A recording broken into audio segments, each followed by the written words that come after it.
اللہ الرحمن الرحیم الحمدللہ وکفا وسلام علی عبادہ الذین اصطفیٰ۔ میں بہت زیادہ وقت نہیں لوں گا، میں نے جتنا مختصر خطبہ ہو سکتا تھا اتنا مختصر خطبہ پیش کیا، اور جس محبت سے آپ تمام حضرات دیکھ رہے ہیں اسی محبت کے ساتھ چند جملوں کو میرے قبول فرمائیے گا۔ میں جانتا ہوں بہت تاخیر ہو چکی ہے، کل اتوار کا دن ہے، آپ دن میں آرام کر لیں گے، میری صبح فلائٹ بھی ہے اور پورا دن مجھے جا کے جشن پیش کرنے ہیں، لیکن پھر بھی میں پورا خون جگر آپ کی خدمت میں پیش کروں گا۔ مجمع کی سارے مجمع کی توجہ میرے ساتھ ہے۔ اگر سارا مجمع مجھے سننا چاہتا ہے تو بلند آواز سے صلوات کی زحمت کریں گے۔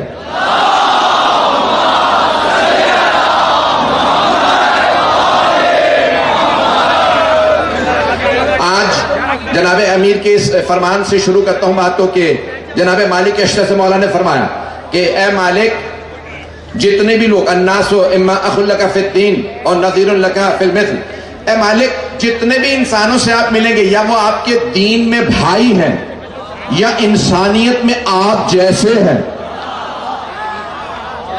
آج یہاں میرے ہندو بھائی بھی آئے، عیسائی بھائی، سکھ، تمام کے تمام مسلمان بھائی، سب کے سب جناب رسالت میں آپ کو خراج تحسین پیش کرنے کے لیے آئے، تو ہمیں فخر ہونا چاہیے۔ ہم ایسی ہستی کے ماننے والے ہیں کہ تمام ادیان عالم مانتے ہیں محمد جیسا کوئی نہیں،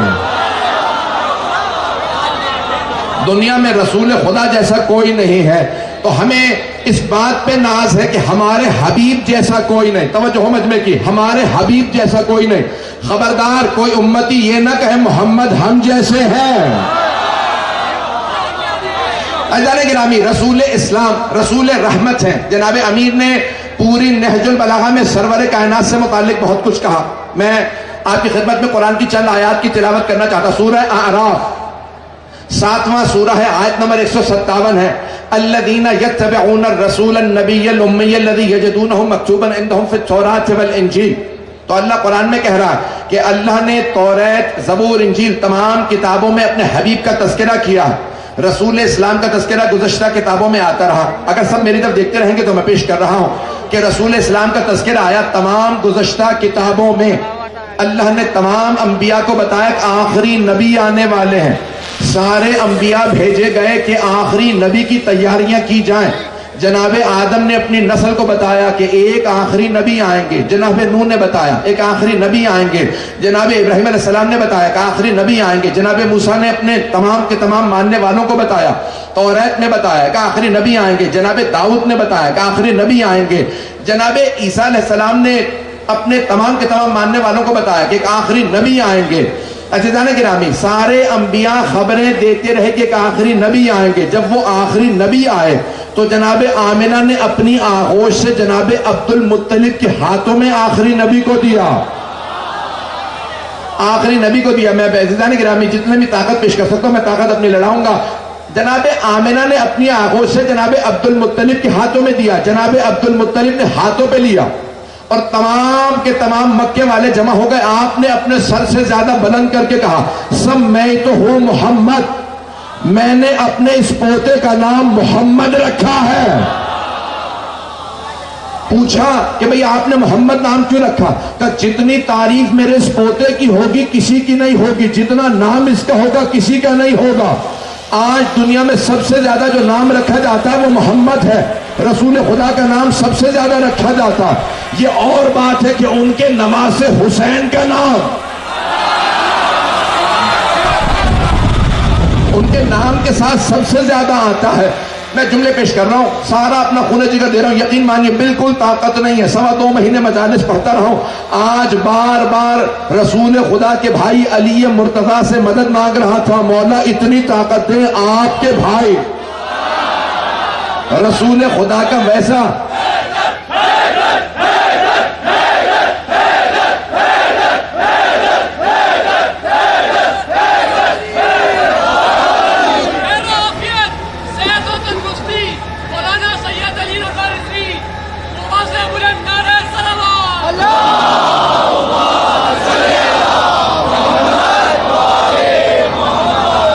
قرآن کی آیت ہے کہ جناب عیسیٰ نے اپنے حواریوں سے کہا اسمہ محمد احمد، کہ آخری زمانے میں جو نبی آئیں گے ان کا نام احمد ہوگا۔ اب جناب رسول خدا کی والدہ آمنہ نے نام احمد رکھا، دادا نے نام محمد رکھا. جس طرف میں لے جانا چاہ رہا ہوں، اے کاش میں وہ بات پہنچا پاؤں. میری سارے مجمع سے میں جانتا ہوں رات کے 3 بج چکے ہیں. صرف ہاتھ جوڑ کے اتنی درخواست کروں گا مجمع کی توجہ میرے ساتھ رہے. جس محبت سے دیکھ رہے ہیں اس محبت سے سنیے گا. دادا نے نام محمد رکھا، ماں نے نام احمد رکھا. اب یا تو تمام مسلمان یہ فیصلہ کریں کہ انہوں نے ان دونوں نے جو نام رکھے محمد و احمد، تو گزشتہ تمام کتابوں کا علم ان دونوں کے پاس تھا. توریت، زبور، انجیل کا علم ان دونوں ہستیوں کے پاس تھا کہ دادا نے کہا کہ یہ محمد ہے، ماں نے کہا یہ احمد ہے. یا تو تمام گزشتہ کتابوں کو جانتے تھے یا اللہ نے ان پہ الہام کیا تھا کہ نام محمد و احمد رکھو. اگر الہام کیا تھا تو اللہ کافروں پہ الہام نہیں کرتا.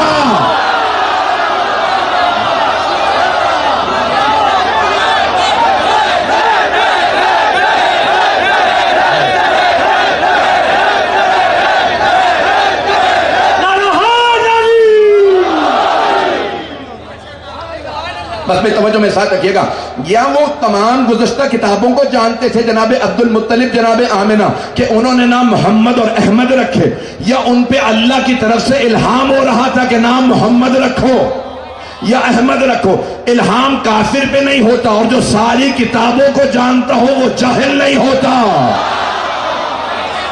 تو ماننا پڑے گا کہ جناب عبد المطلب اور جناب آمنہ دونوں کو بشارت تھی. یہ عام ہستی نہیں، یہ خاص ہستی ہے. میں روک کے جملہ کہنا چاہ رہا ہوں، دونوں کو بشارت تھی. یہ عام ہستی نہیں ہے، یہ خاص ہستی ہے. اس لیے ان دونوں نے نام بڑے سوچ سمجھ کے رکھے. انہوں نے نام محمد رکھا دادا نے، ماں نے نام احمد رکھا. دونوں کو بشارت تھی. کچھ اور ہستیاں ہیں جنہیں بشارت تھی. ایک کو پالنے کی بشارت تھی، نام ابو طالب تھا. اور ایک ہستی کو شادی کی بشارت تھی جن کا نام خدیجہ تھا، جن کے لیے جو رشتہ آتا وہ رد کر دیتی. کہتی خبردار رشتہ نہ لانا، ہمیں بشارت دی گئی ہے کوئی آخری نبی آنے والا ہے. اب میں روک کے سارے مجمع سے سوال کروں گا. جناب عبد المطلب کو دادا ہونے کی وجہ سے بشارت تھی، جناب آمنہ کو ماں ہونے کی وجہ سے بشارت تھی، جناب ابو طالب کو چچا ہونے کی وجہ سے بشارت تھی، جناب خدیجہ الکبریٰ کو زوجہ ہونے کی وجہ سے بشارت تھی. بھئی ان سب ہستیوں کو تو بشارت تھی، کیا رسول خدا کو خود کوئی بشارت نہیں تھی؟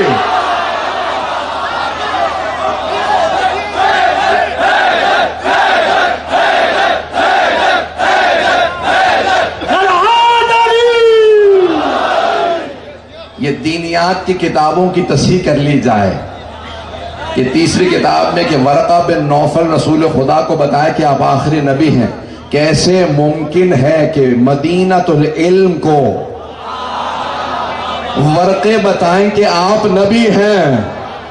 پتہ نہیں میں بات پہنچا پایا ہوں یا نہیں. عزیزان گرامی، کیونکہ آج تمام انتظامیہ موجود ہے، ایک بہت پازیٹیو، ایک بہت مثبت پیغام جا رہا ہے. اس لیے کہتا ہوں کہ جہاں پہ بھی ہماری کتابوں کے اندر مقام رسالت مآب کہیں پہ کوئی بھی توہین کا یا ان کے مقام کے اندر کمی آ جائے، اسے فوراً اپنی کتابوں سے نکالنا چاہیے. اگر تیسری کتاب کے اندر دینیات میں لکھا ہو کہ ورقہ بن نوفل نے پیغمبر کو بتایا، ارے ورقہ سمجھتے ہیں نا کاغذ، ورقے کی کیا حیثیت ہے کہ مدینۃ العلم کو بتائے؟ رسول اسلام ایک عام ہستی کا نام نہیں ہے. ساری کائنات میں تاریکی تھی، صرف اللہ کا نور تھا. اس خالق کو کسی سے محبت تھی اور وہ جانتا تھا جسے میں بناؤں گا وہ پہلی ہستی ہوگی. اور اگر پہلی مخلوق میں، مخلوق اول میں، نور اول میں کوئی کمی ہو تو وہ اس نور کی نہیں ہے، بنانے والے کی ہے. نہیں پہنچا سکا اس بات کو. میں جانتا ہوں میں نے علمی تھوڑی سی بحث چھیڑ دی اور رات کی 3 بجے کی پہر کے اندر، تو اس کو تھوڑا سا میں آپ تک پہنچانا چاہتا ہوں، اسی پہ تمام کر دوں گا اگر بات میری پہنچ گئی. میں بہت سے مطالب لے کے آیا تھا، بہت سی میں باتیں کہنا چاہتا تھا، لیکن میں جانتا ہوں کہ بہت تاخیر ہو چکی ہے، اس لیے میں وقت نہیں لوں گا. مجمع صرف میرا تھوڑا سا ساتھ دے گا کہ عزیزان گرامی، اگر مخلوق اول میں، نور اول میں کوئی کمی ہو، نقص ہو، تو وہ اس کا نہیں ہے، خالق کا ہے. کہ اس نے پہلی مخلوق بنائی وہ بھی ناقص ہے، اس سے پہلے کچھ نہیں بنایا، یہ پہلی مخلوق ناقص، اس کا مطلب ہے رسول خدا میں کوئی نقص نہیں ہونا چاہیے، وہ کمال مطلق ہونا چاہیے. اسی لیے ہم کہتے ہیں رسول خدا کامل ہے، ان میں کوئی کمی نہیں ہے، کوئی نقص نہیں ہے. توجہ ہو، رسول خدا میں کوئی کمی نہیں، کیونکہ وہ مخلوق اول ہیں، اللہ نے انہیں مقام محمود پہ رکھا ہے. اب اگر کبھی بھی کوئی نسبت ایسی چیز کی رسول کی طرف دے کہ اس میں کمی نظر آتی ہو تو یہ دیکھنے والے کی نظر میں کمی ہے، پیغمبر میں کمی نہیں. پیغمبر میں کوئی کمی نہیں، پیغمبر میں کمی نہیں. اگر کوئی خدا نہ خاصہ کہے کہ پیغمبر لکھنا پڑھنا نہیں جانتے تھے، یہ نہیں جانتے تھے، وہ نہیں جانتے تھے، تو اپنے عقیدے کی تصحیح کرو، پیغمبر میں کمی نہیں ہے.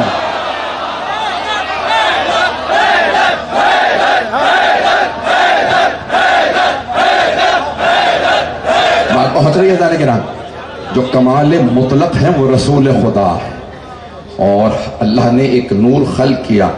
اول ما خلق اللہ نوری، اسی پہ تمام کرنا چاہتا ہوں. پیغمبر اسلام نے فرمایا اول ما خلق اللہ نوری، اللہ نے سب سے پہلے مجھ محمد کے نور کو خلق کیا.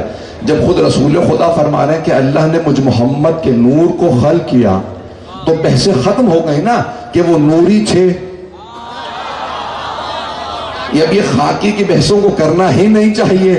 عزیزان گرامی، اللہ نے اس نور کو آسمان سے زمین پہ بھیجا. رسول خدا کی ولادت ان کی خلقت نہیں ہے، خلقت اور ہے، ولادت اور ہے. دنیا میں جب آئے ہیں وہ دنیا میں ان کی ولادت ہے، خلقت نہیں ہے. خلقت تو تب ہے جب جناب آدم بھی نہیں تھے. کنتو نبیًا و آدم و بین الماء والطین، جب آدم کی مٹی مٹی تھی، پانی پانی تھا، میں اس وقت بھی نبی تھا.